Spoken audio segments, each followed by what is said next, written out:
Let's talk about some news in finance tech.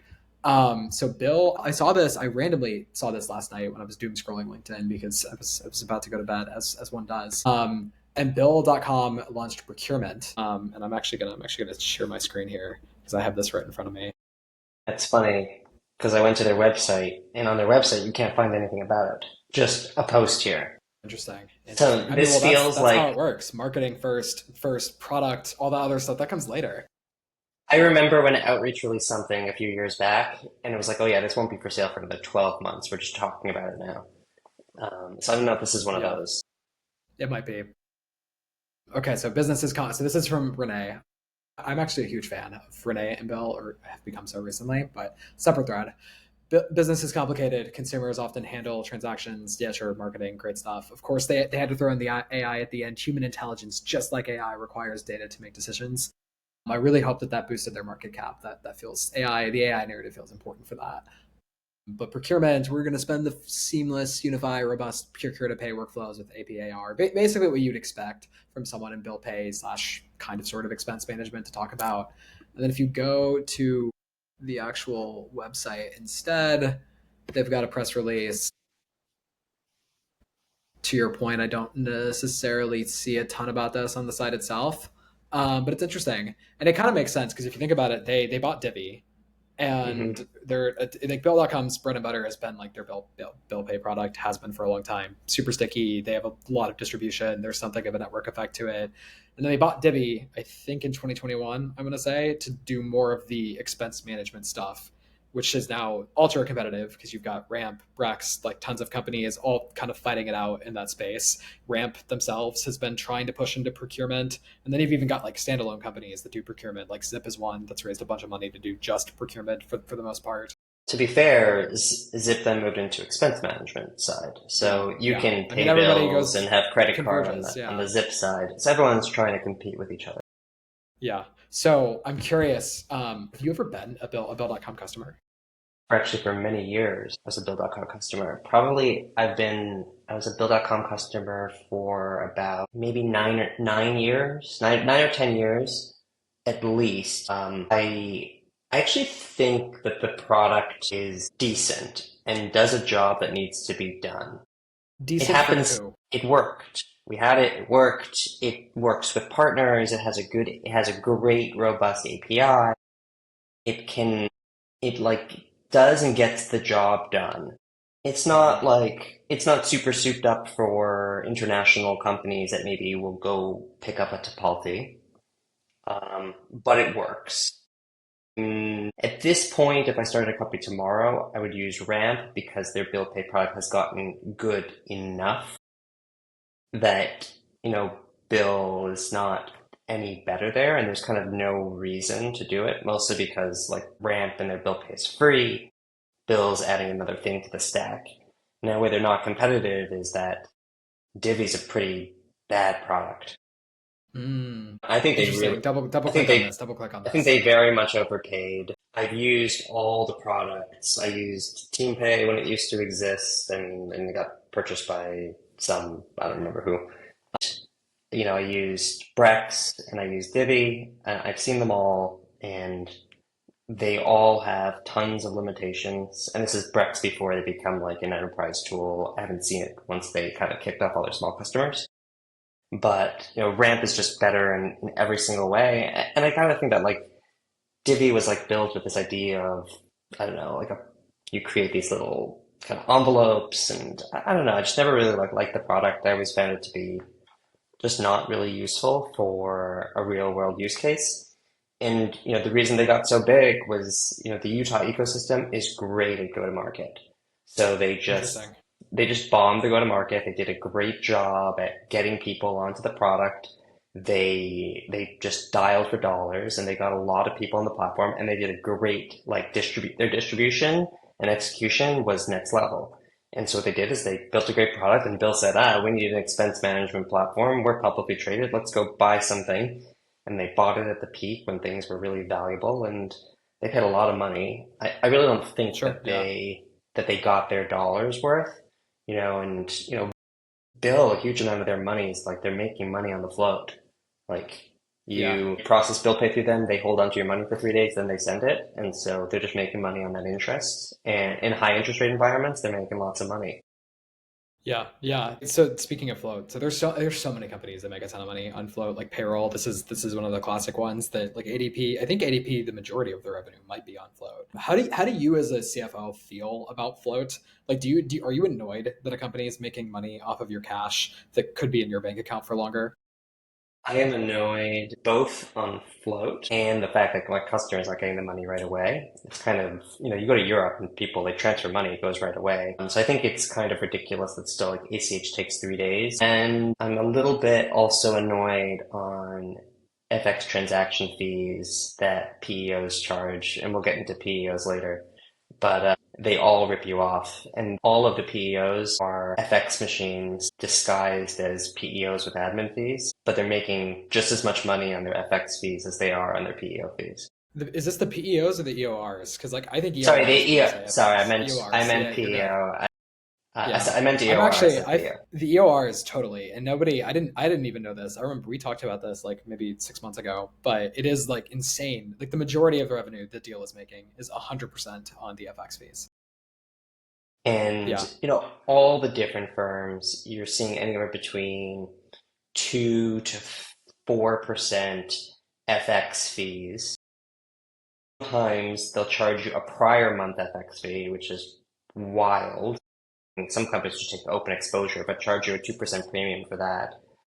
Wait, what do you mean? What do you mean? Double click on that prior month exposure, as in like Yeah, so they're like when charging I you. pay my April bill, Yeah. Oyster would charge the March 1st rate plus 4% to you. And that's just what they would invoice you because, oh, it's on April 14th and customers want to know what they want to pay. You wouldn't want that? I'm like, no, just charge me the rate that it costs you at the end of April.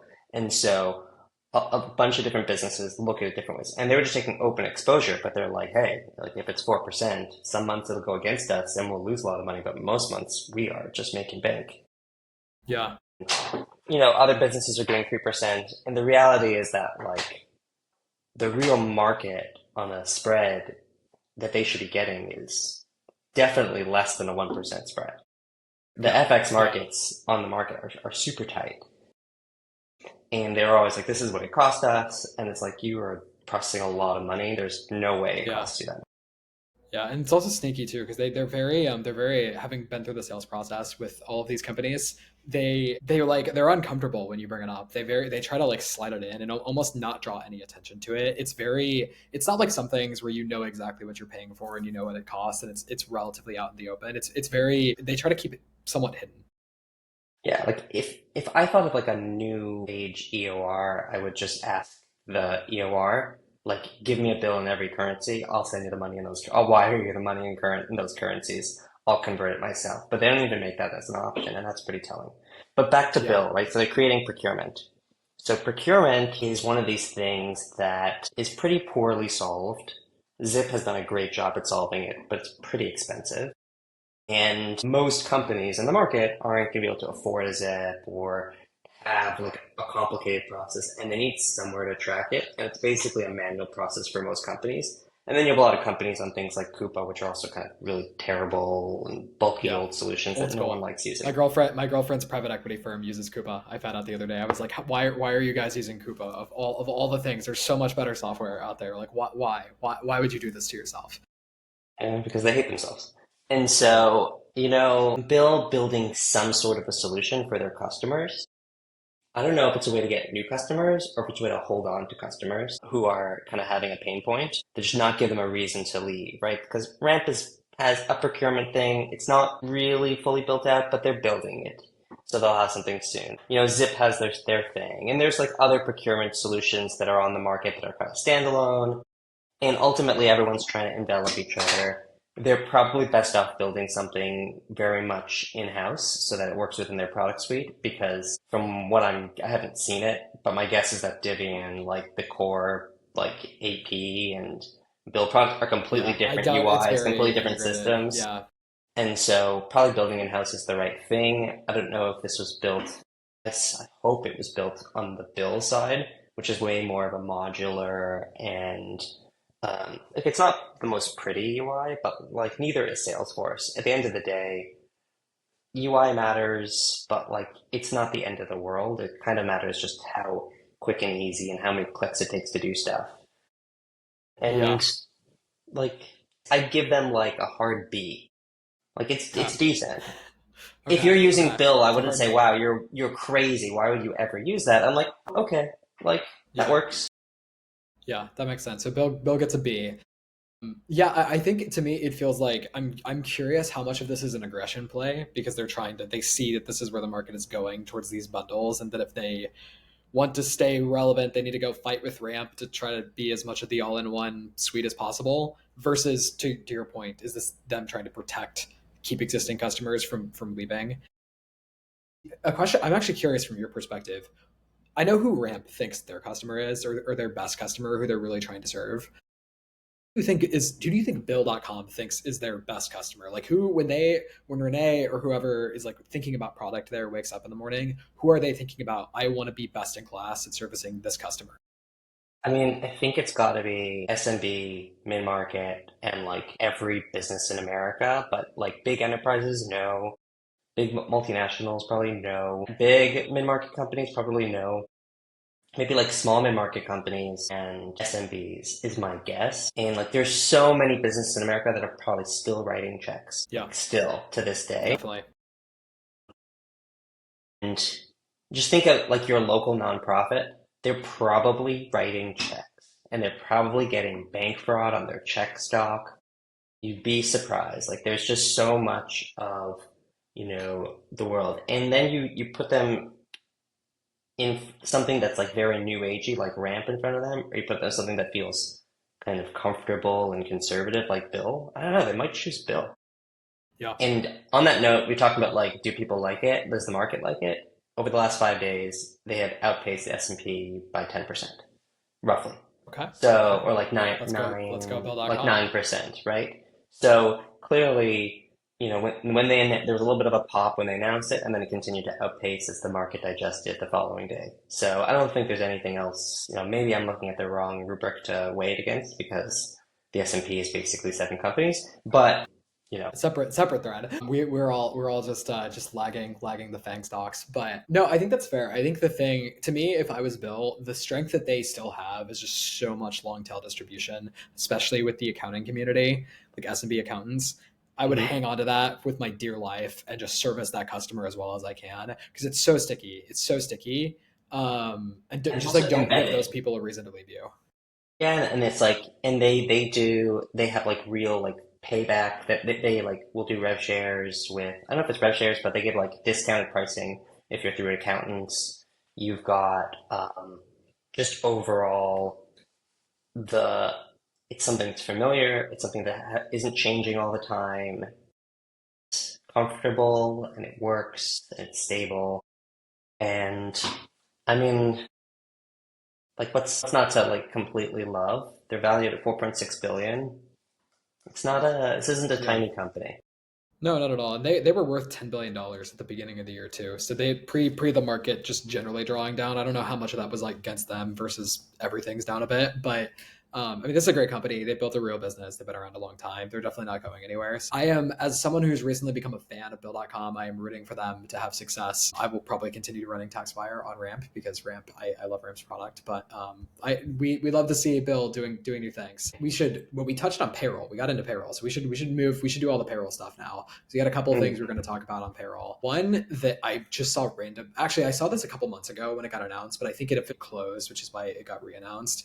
Is Paychex acquiring Paycor? And I'm curious if you know anything about these two companies because there's so like payroll. If you take a step back, there's like ADP, big juggernaut. ADP, a couple others like of that ilk. There's another one that I'm forgetting that bought Airbase recently. And then you've got like the newer age Paylocity. players. Paylocity, that was it. Paylocity, ADP. I'm sure there's some other older ones. There's so And many. ADP is a 50+ billion-dollar company last I checked. I don't know what the stock's floating at. And then if you look at like, you've got the new age of companies, you've got well, Intuit has a very big payroll business. You have Gusto, you have Rippling, you have the EOR players, you've got folks doing it like your JustWorks of the world coming in from more the PEO side of things. And then there's like there's a ton. I'm continually shocked at how many long tail payroll players there are. Huge market. UKG, Yeah. Workday, Yeah. NetSuite has a payroll there are business. yeah, there's really like a lot of people in this space. SAP SuccessFactors, Dayforce, Oracle has a product, Sage has a product, HiBob is slowly coming up in the enterprise and like large mid-market. There's just a Not heard of lot. HiBob. Okay. They really Interesting. they just bought Mosaic, Yeah. I saw that. I saw but that. they're big. I mean, you're talking like average check size, like maybe you're like six-figure check sizes to like buy HiBob. Okay. I don't know this Okay. exactly, but like it's not Yeah, that makes this is not sense. a $10,000 solution. Yeah. So paychecks. If I'm understanding correctly, I believe they do like actual check processing is like a big part of their business, like to this day. Like a not direct deposit, but basically the opposite of that. Which I am young enough that I actually have been paid by not direct deposit in my first job. Like I worked at Kroger, and you could still get an actual check, and I got paid that way for like a year. I was like 15 or something like that. And so I actually now wonder if Paychex is who's doing that. And then Paycor is more like software. I'm sure they're both software, but or would tell you they are. But Paycor I think is more like they actually have like the HR software, talent services. And so it's an all cash deal too. So I guess when I sent you this, like, what was your take on this news? So I don't think that Paychex is just a physical paycheck in the mail business. I think that they are an online solution for payroll, just like any others. They have a PEO. Once upon a time, we even considered them as a PEO and got a quote years ago. Like they do service Paychex. Basically, they're pretty big business servicing SMBs. And I've never really like evaluated or seen Paycor, but I did some quick searching and basically Paycor is more of a mid-market solution. So you got Paychex SMB business and then Paycor mid-market business. They're not competitive. Probably both have great distribution. It's a very crowded market. If you can go and combine the distribution, you can have a kind of a larger, wider customer base. Maybe you have something for your smaller customers to graduate to. You're going to have two separate, completely separate solutions, but those solutions probably don't compete with each other. And this is just a way of buying, like inorganically buying growth. And Yeah, that sounds if right. you're publicly traded and it makes more sense for you to combine and there's kind of economies of scale running the two businesses together, then ultimately the name of the game in all these businesses is distribution. Yeah, But I didn't do much research beyond that. It's just yeah. like I asked Gemini to explain it to me. I'd imagine the financial model. I remember the CFO earlier in my career, who'd been a part of a lot of M&A. I think like 12 transactions in his career. And something he told me that I never forgot is that an incumbent buying another company or like a smaller company, just call it, they're not just doing the math on like what your business is. They're doing the math on if they buy you and plug you into their distribution, like what does that look like then? So if I'm this is maybe not the easiest example, but I used to work at Mondelez, big CPG company, and if they go buy another up and coming brand, they're thinking we own wholesale, like we are dominant in wholesale. We have so much shelf space. If I buy this cookie brand, now what does the distribution look like if I run it through my model with my updated distribution? So I don't have that problem today. I'm a startup, but Yeah, if you're Paychex, you got a ton of distribution. but like that, if ultimately some big strategic does buy TaxWire, that's what they would think. So Spiff got bought by Salesforce. I, no joke, fell out of my seat when I heard how much pipeline they were adding every single day with their distribution. They got 40,000 salespeople. They just, That's the such an insane the number. the um the number that is like every startup's more like five times their wildest dreams of what you could have just for pipeline added per day. And so it's all distribution. And I just talked to a friend whose business sold and they basically worked on it for years and years and years and years and years. And ultimately, great product. Just the distribution wasn't there. They never figured out distribution. And if you can't figure out distribution, it's nothing, right? Like you can get Totally. bought basically pennies on the dollar. So basically, as a small business, you have to figure out distribution and really scale yourself. And if you want to get bought, then it has to be some much bigger player that has way better distribution than you have, and then they can just put fire underneath it. Yeah. And that's Yeah. that's when you get premium multiples. We all get premium multiples for our businesses. And if you ever are a growth person and you want to feel inferior, you think you need some humility and you want to feel just some inferiority for whatever reason, just think about how much more pipeline Salesforce has than you without even trying. It's a good way to stay humble and stay hungry. I wouldn't say Okay. that they're not trying. They definitely try, but Fair, they're fair. very serious about it. Like I think I was there and like they missed one quarter by nothing. I mean, like 1% or something, like some small, maybe less than 1%, but it was a miss. And I was talking to folks internally afterwards. They're like, yeah, so they missed last quarter. They don't miss 2 quarters in a row. They just don't. Like, they just don't. Like, these people, they will make their numbers. And it's just, there's a real seriousness. It's not like they just sit around and they don't try. Like, it's work. Yeah, yeah. Legit company. Okay.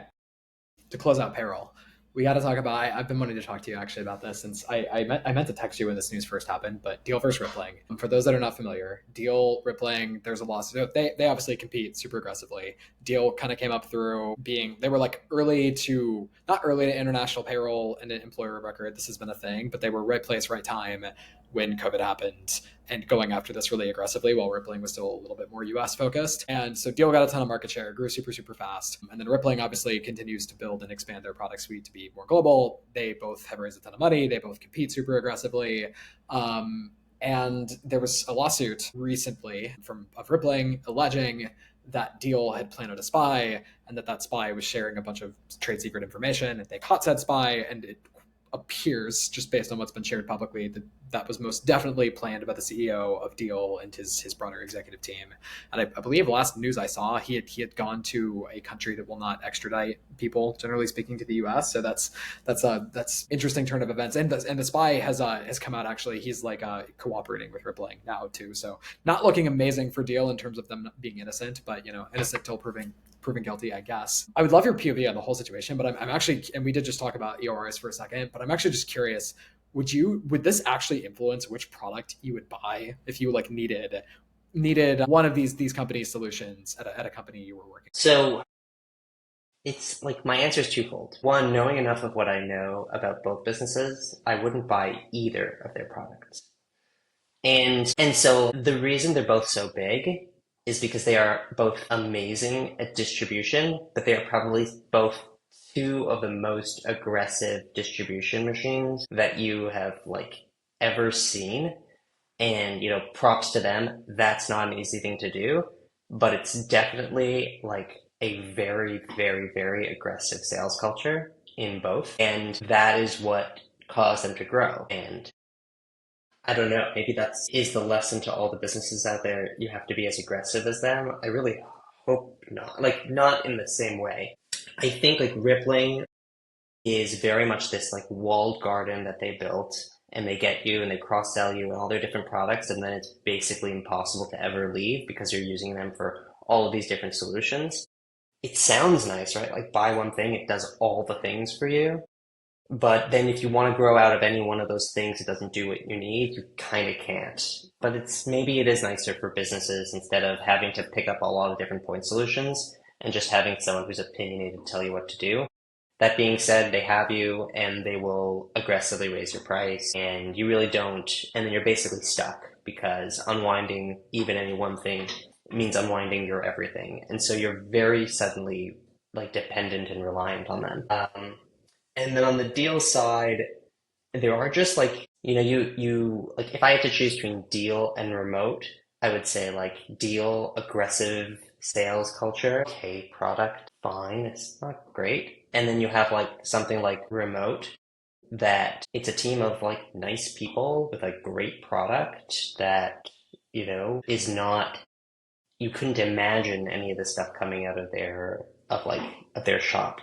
I think I heard a story about they were trying to hire for some role at Deal. They hired 6 different people they churned through because the person was expected to basically work 17 hours a day because they were like so far they had never been able to hire, and they grew so fast. They're basically everything's just like falling apart at the seams. Um, whenever I would message the deal CEO on LinkedIn, I get a response So 24/7, fast. So so fast. fast. Either the guy doesn't sleep, or he's got Like around an the army clock managing his teams, an inbox. army of Yeah. people that are like ghostwriting for him, as him. It has to be the latter, but it never felt like it. And, you just have just a real big attention to like they don't want to lose even one deal. They'll like go to the wall to win any deal. And like that's really admirable. So like what they did wrong, it doesn't surprise me coming out of there. I was surprised that everyone was surprised that his dad was the CFO. Yeah, Everybody knew. that was one of the I that was the most poorly kept secret because like everyone I know in this industry like that's like kind of fintech related talks about that and but it was like the whole internet was like shocked at this revelation. I mean, this is not surprising. Everybody knew this. They have the same last name. He's older than him. He basically probably was the one who originally funded the business. So he's probably like a core investor and he wanted to stay close to it.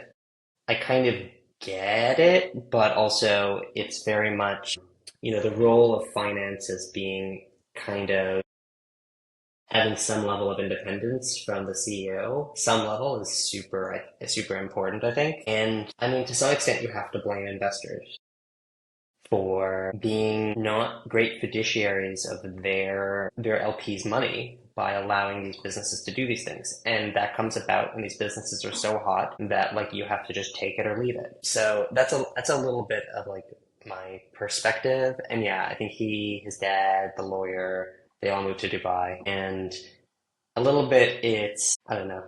It's just a sad state of affairs. The question is like, will it blow over and will investors keep giving them money? Do they ever need any more money? Or are they just like super profitable?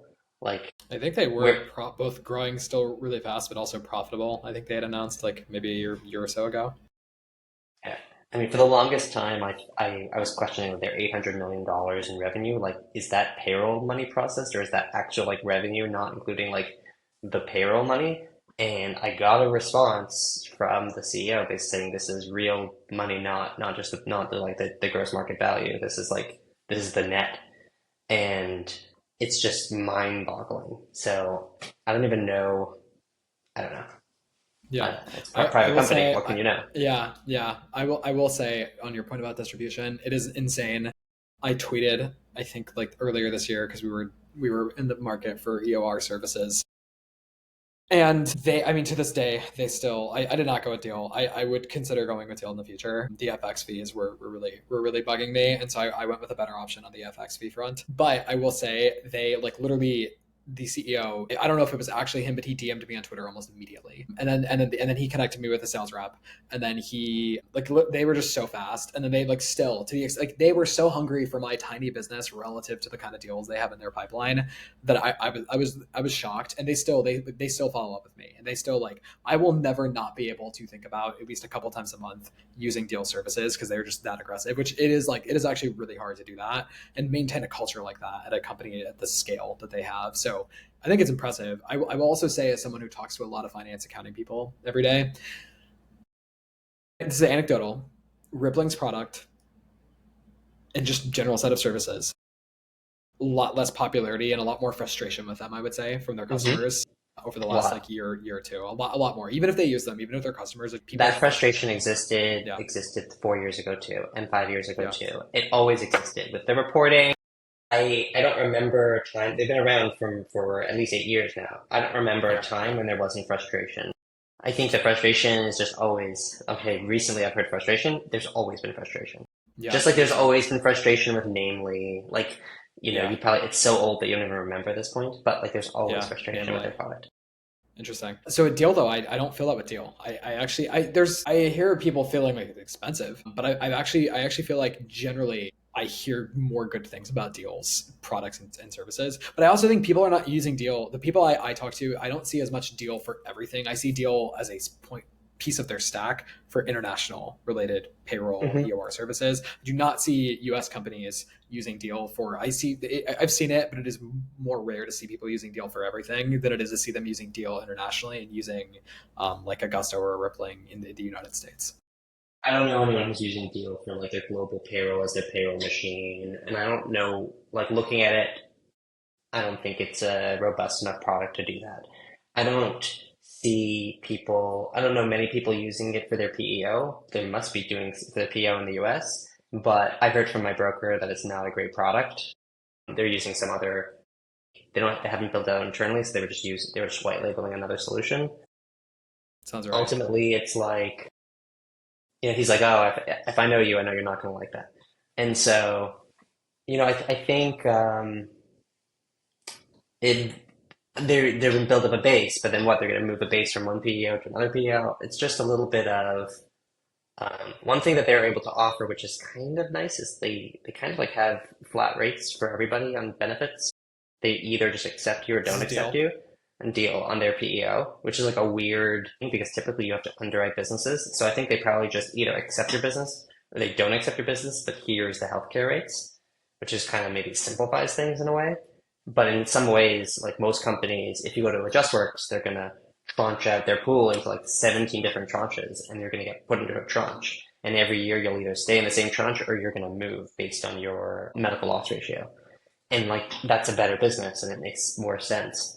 Even today, if I had to go with a PEO and an EOR, I'd probably even consider JustWorks.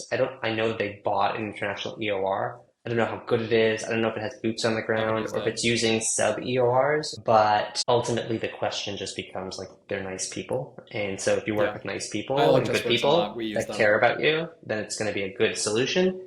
That being said, if you ever do an EOR, just make sure that any company you're going to operate in, they have their own entity. Because if you're going to work with some other third party entity, there's always going to be like arguments and fights between them Yeah. and like disagreements and like miscommunication, or they won't have all the data and they won't be able to answer all your questions that you need. And everything just takes longer. Everything is just a pain. And it's just not worth working with an ER that doesn't have their own entity in all the countries you need and all the countries you anticipate needing. And so that's why it becomes hard. And there's like 50 different ones out there. It's so complicated for people to figure out what to use. And that's why the aggressive sales cultures are going to win. Yeah, Because they're yeah. going to say, stop playing. Distribution is king. Well, we shall see how this deal rippling situation plays out. Let's touch on a couple more pieces of news. So we'll do Blue Onion last maybe, since I think these other ones will be quick. Have you ever used Flowcast product? And the reason I ask is they just launched I think one or two different AI agents. I didn't look super closely, but I know one of them has to do with building an agent for like that lets an auditor like look at transactions natively somehow inside of Flowcast. And I think you have to like set the agent up as the user, but then theoretically once it works, it makes audits super easy. And it does some other different stuff. So opinions on Flowcast launching AI agents. So they're great at making TV shows. That's the first start. If you haven't watched their comedy Great series, stuff. Great stuff. stop and go do it. So clearly they have a good sense of humor and they're fun. They've been at this for a lot of years, and I think they grew a lot, and then they hit a little bit of maybe distribution. Like I think they kind of hit a plateau for a little bit, and so I think ultimately it makes sense for their customers. If it's not going to be on your ERP side, it probably makes sense for it to be in your accounting solution because that's where you're doing all of your recs, all of your audits, all of you're deciding what to do, and I think it's just a way for them to make the product much more powerful. There are a lot of people trying to compete with them and try to build like other solutions. They probably have a more robust solution than some of the other like newer tools. Then they want to kind of come up against like the much bigger players, like the Black Lines of the world. Now, I haven't used it, so I'm not an expert on it. In fact, I've actually never used any of these tools, and I don't know that I'd invest in one. I think it's a kind of a hard space. There aren't that many accounting users in the business. It's not the place where people are spending a lot of money. But maybe this is a way to unlock additional growth and additional budget if you can actually start to replace humans instead of just Yeah. assist them and Yeah. make teams way more efficient. hopefully this, works out for them and makes their clients, much more efficient and will be, they have like much better context. And in a way that an auditor is going to say, yeah, that makes sense. Like maybe it'll create a task for a human to review it within the Flowcast close process that an AI agent booked this entry. And now you have the human in the loop approval instead of just some AI agent going wild on your ERP and just booking stuff. And who knows what they booked or if it was right. And so hopefully maybe this is the place that it makes sense to build some of that functionality. But I don't know. It kind of time will tell. Yeah. Do you think any of these closed management companies, especially as AI improves theoretically, do you think any of them try to take a swing at building their own ERP? Building an ERP is really hard. Most of the ones building ERP is really, really, really hard. You'll see companies that say they've built an ERP, but their ERP won't actually work. Getting to a place where you have like a SOC 1 is going to be really hard to get. And then you can't serve publicly traded companies unless you have that. And ultimately, the question is if it takes a long time and a lot of manpower. And if you see a company that says they built a ERP and they built it in a year on a shoestring team, their ERP Run. probably doesn't actually Yeah. work. I Yeah. saw Run. one this week. I don't know what run is.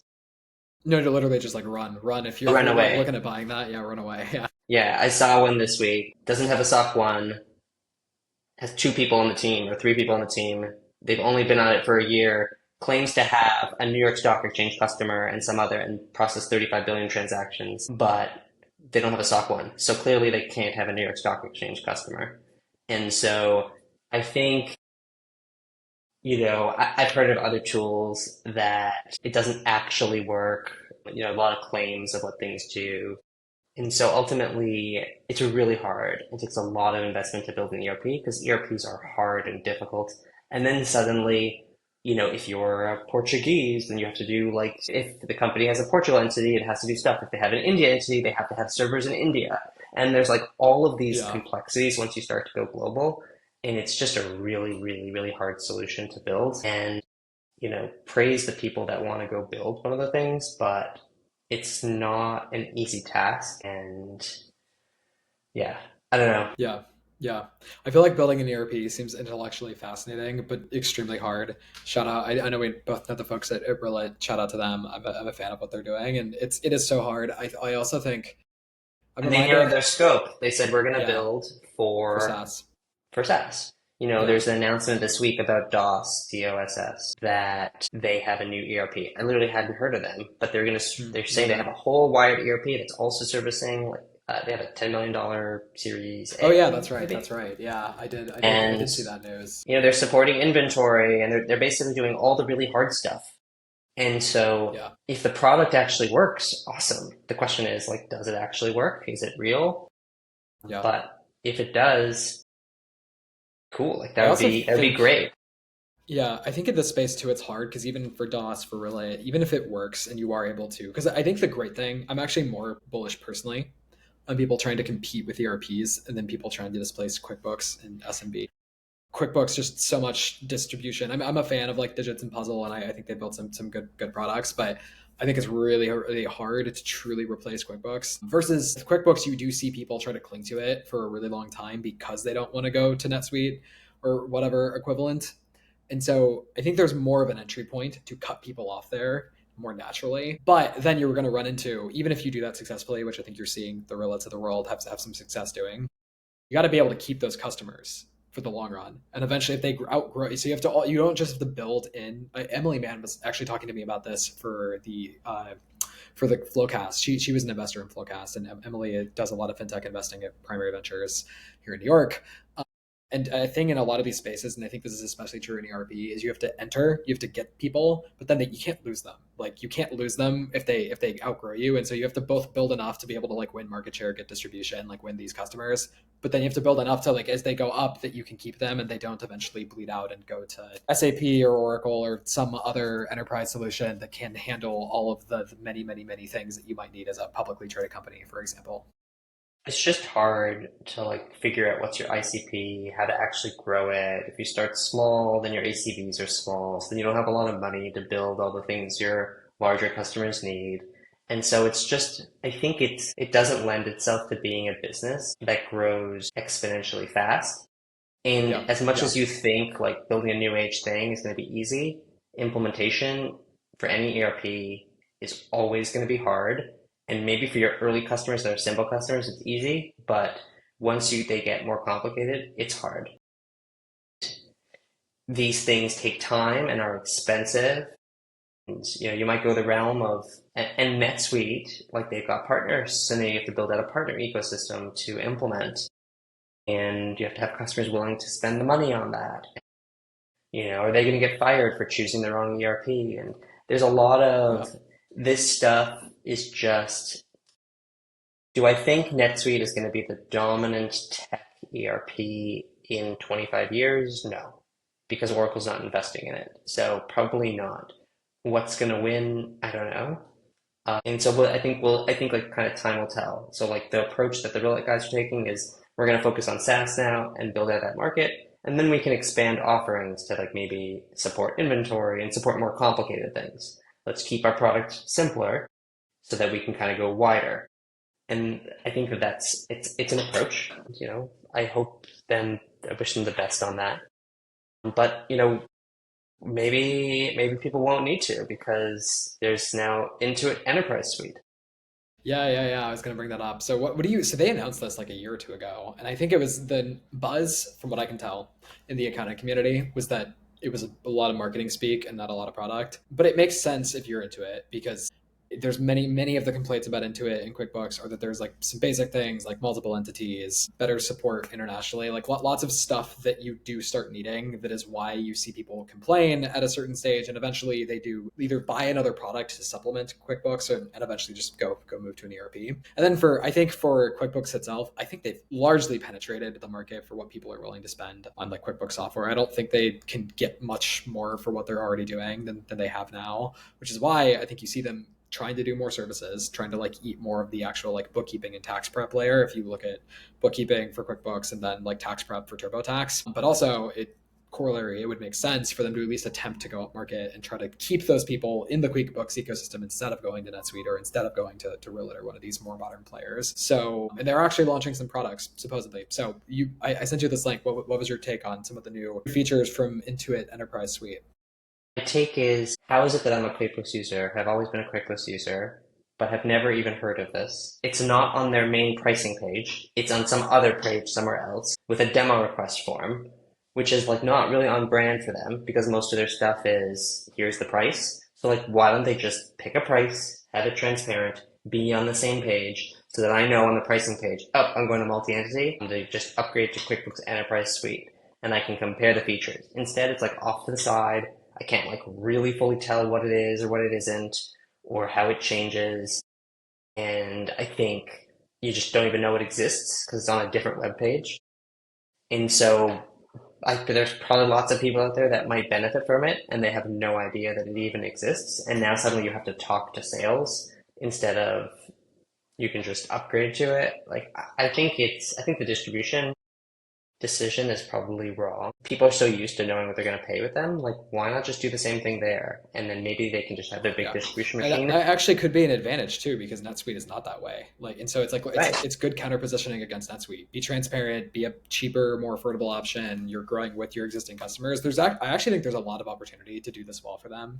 You're So far, multi-entity. Why go do a NetSuite integration? yeah, And plus, totally. at least just upgrade to the enterprise suite and see if it works for you. You Yeah, don't ever need to upgrade and do a migration. It works. yeah, And so I think there's a lot of, I don't know. I don't know what they're thinking and why they're thinking yeah. that way, but I didn't know you, everyone says like, oh, I'm multi-entity. Do you think I could still stay in QuickBooks? I'm like, oh, I don't know. It's going to be really hard. Maybe you should consider A, B, or C. Instead, I would say, oh yeah, try Enterprise Suite.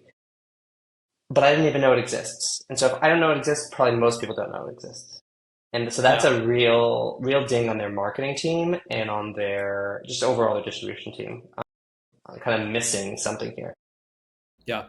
Well, we shall see. The nice thing is they do have a ton of distribution and they do have a ton of resources, so perhaps they will figure it out. My sense with Intuit is I just think they have a lot. They have many entities, many products, many services. They bought multiple companies, got a lot going on.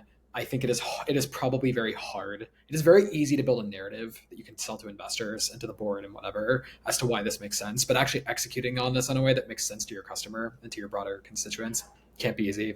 I don't know how you would do it. I've never run a company like that, but good luck doing it. Hopefully they figure it out. Maybe we wrap out. We got like two couple pieces to cover left. So we have Blue Onions Series A. Have you heard of Blue Onion?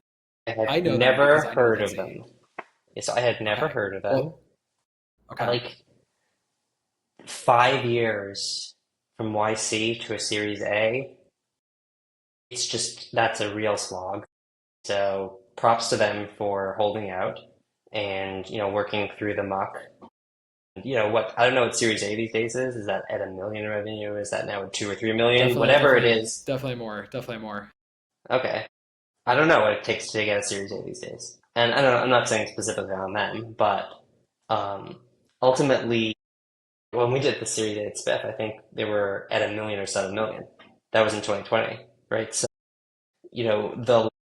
the barrier to getting that funding is, and like, what is a Series A? I don't know. But ultimately, they don't market to, they market to like CPG companies and, companies that I work in B2B SaaS, which is not, a target. So that's why I haven't heard about them. And so at least maybe their Sure. marketing is good, that they're not mistargeting over to me.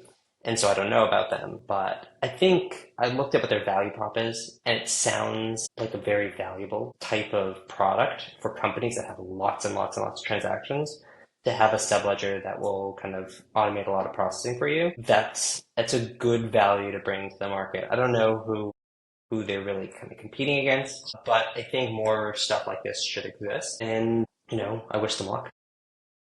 Yeah, yeah. What do you think? Wish them luck. I think I know Lindsay. I've met her once or twice. We share. So our one of our biggest investors was one of their early investors. So we have some kind of shared connections there. And she was the CFO of Birchbox, which used to be a very big subscription box D2C company. Hmm.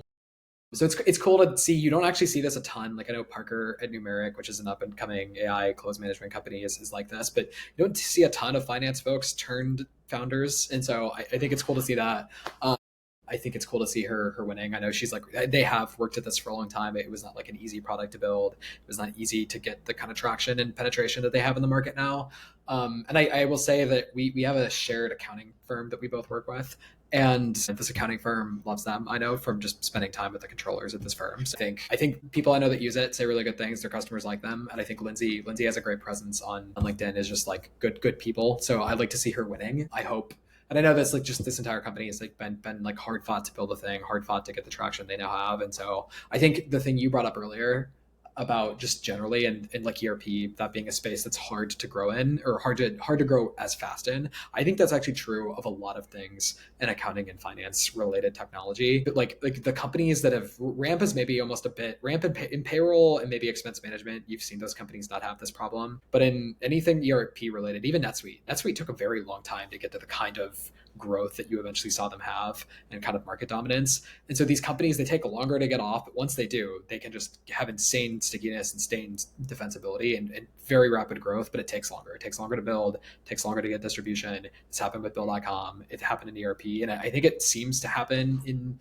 some of these like more, I don't know if it's because the products are hard to build or if it's hard to get traction, but I think it's just generally not as easy as some spaces. So I'm excited to see her winning. I wanted to talk about it because I know it wasn't easy for them, and I hope they turn this thing into $1 billion company. So if someone's listening to this, just a quick overview. What do they do, and who is their target audience?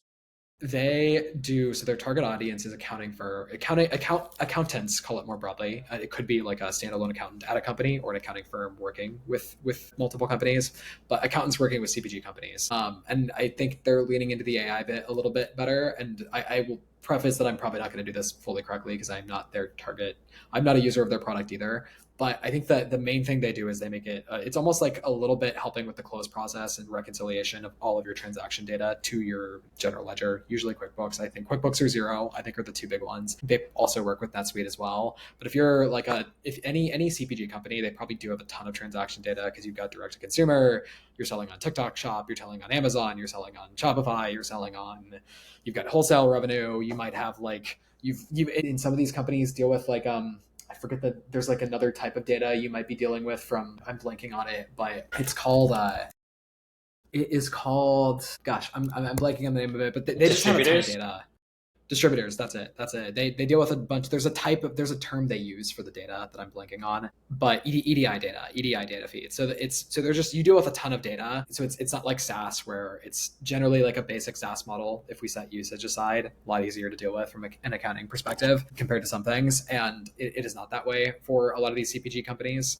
And also, relative to the amount of transaction sizes they have, their margins are thinner too. So it's not like they can go afford some super expensive upmarket finance product.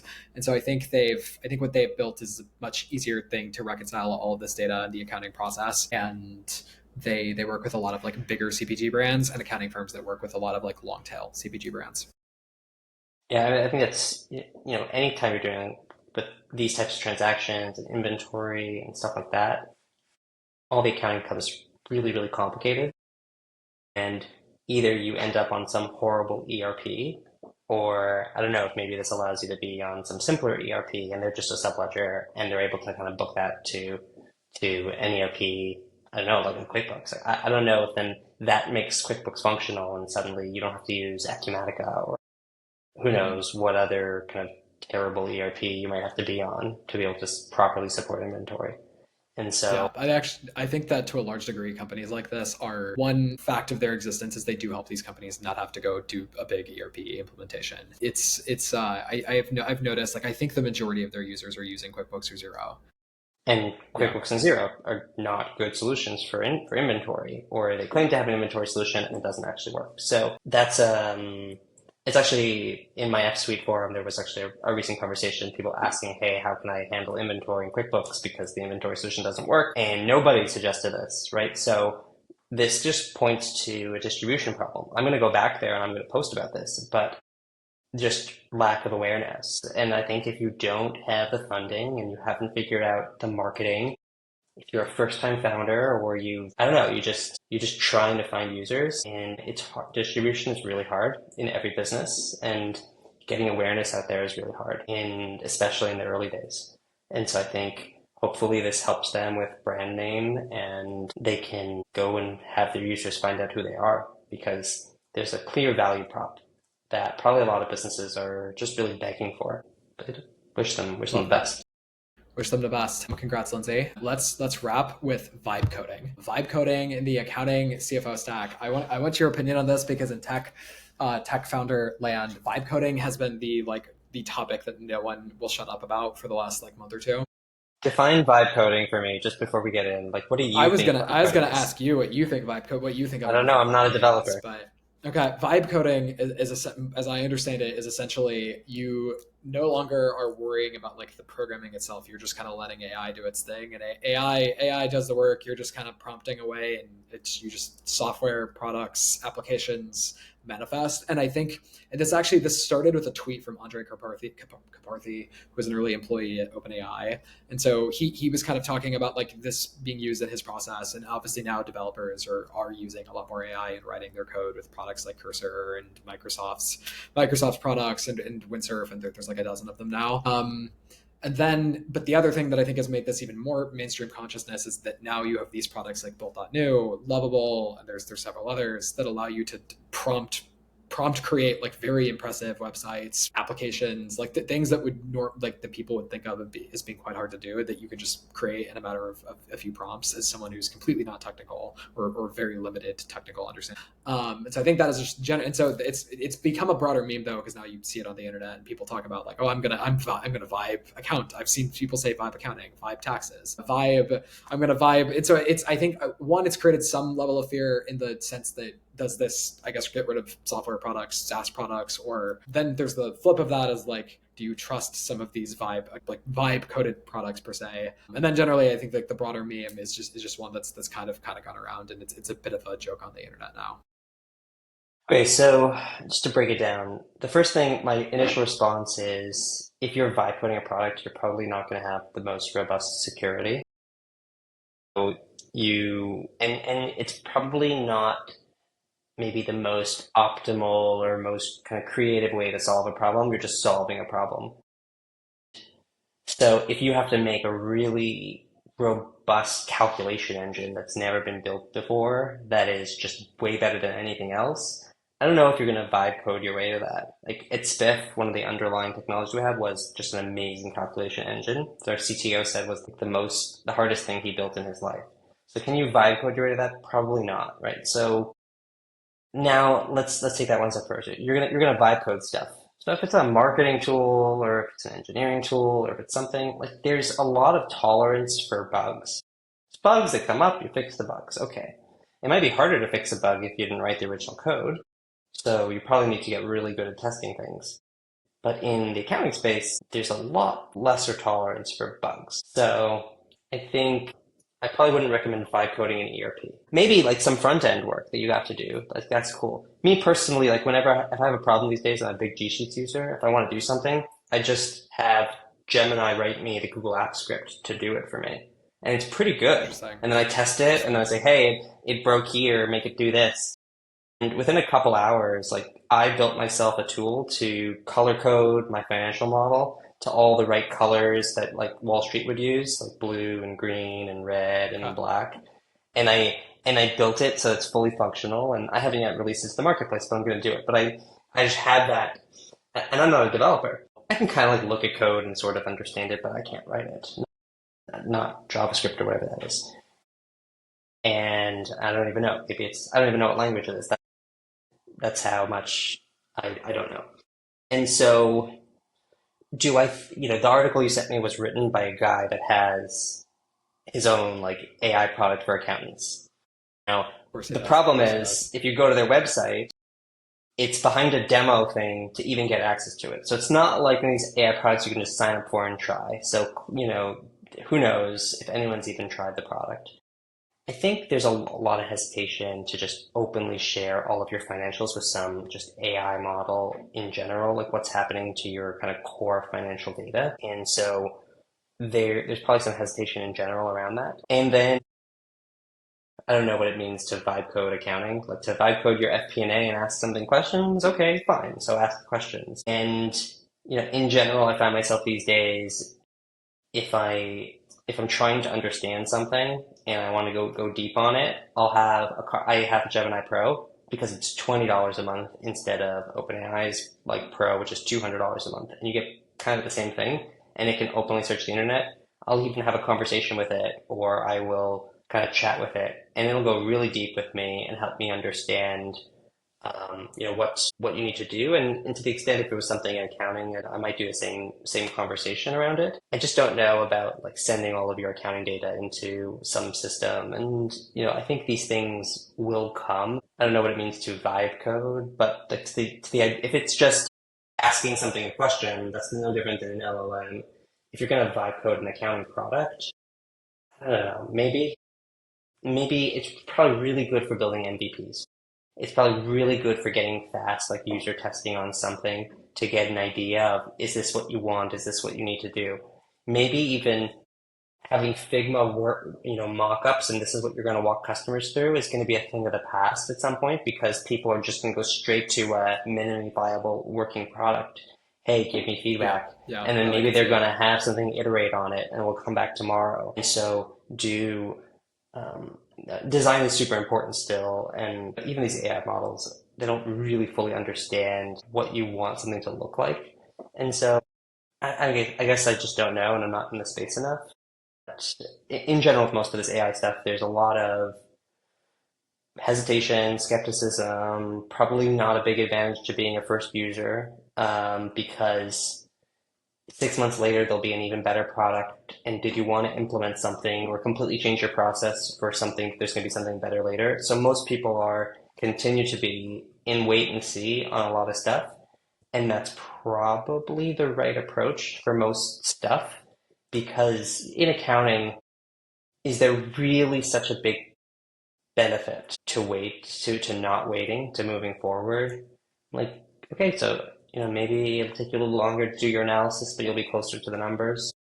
How much more abstracted away from the data do you get if you're not the ones actually looking at them and you're relying on something to go tell you instead of you going and taking and looking at stuff?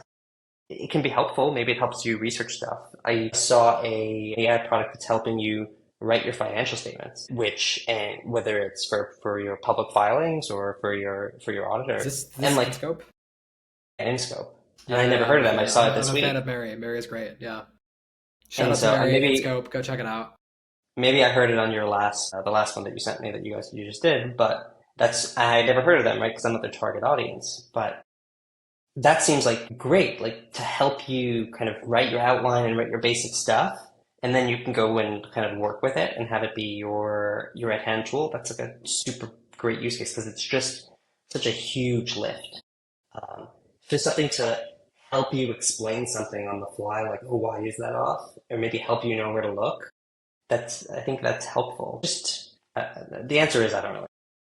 Yeah, yeah. Well, I have two takeaways. One that I just found out Meir vibe coded something. So you are a vibe coder, sir, and to some extent maybe. And then I think honestly I could just see I think that really nerded out like accountants or finance people, like the things they can do in a spreadsheet are magical. And so and like some of the spreadsheets they built magical. And so if anything, I think we'll just see more of that. And maybe some of the things where you had some like really nichey SaaS product that did a very narrow thing that I don't know supplemented a spreadsheet, maybe instead of buying that thing for like $50 a month or something, maybe you just vibe code it and you can do even more things out of Excel. You can't charge for simple products anymore. Maybe you can, but like the price should be pretty low.